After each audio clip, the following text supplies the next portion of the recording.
To continue the cell organelles, today in this class we will learn about another two cell organelles, mitochondria and plastid. Let's begin with mitochondria. Here we will discuss about the structure and function. Structure. Mitochondria have two membranes. The outer membrane is very porous and inner membrane is deeply folded. This deeply folded finger-like structures are known as cristae. This cristae is the surface where ATP generating chemical reactions takes place. And in between two membrane, outer and inner membrane, one liquid is filled which is known as matrix. This you can understand more better by this diagram. Here you can see mitochondria have two membrane, outer membrane and inner membrane. Inner membrane is deeply folded which is known as cristae. At this cristae ATP generation takes place and mitochondria have their own genetic material. Here you can see DNA and ribosomes. This is the structure. Now function.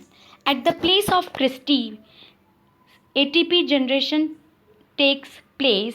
So, due to breaking down of food or glucose molecules at the time of cellular respiration, it produces energy in the form of ATP.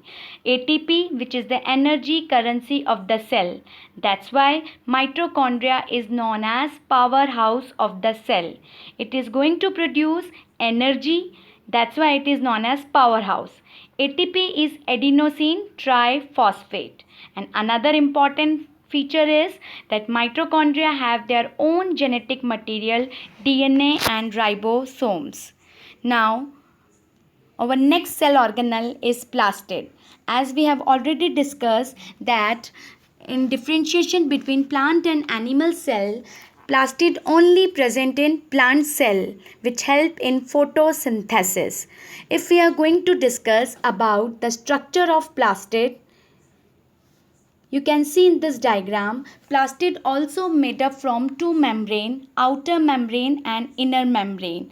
And plastid also have their own genetic material, DNA and ribosomes. So, if the question asks to you, write any two similarities between mitochondria and plastid, your answer will be that first, both made up from two membrane, outer membrane and inner membrane. And second similarity, both have their own genetic material, DNA and ribosomes. Along this feature, plastid also have a space which is known as stroma.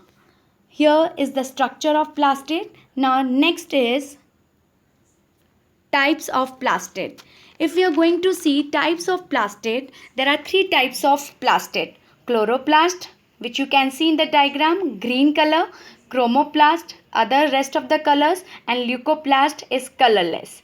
In chloroplast, due to presence of chlorophyll pigment, these are green in color which help in the photosynthesis. Obviously, if it is going to produce photosynthesis, that means it is used to store glucose. Now next is chromoplast.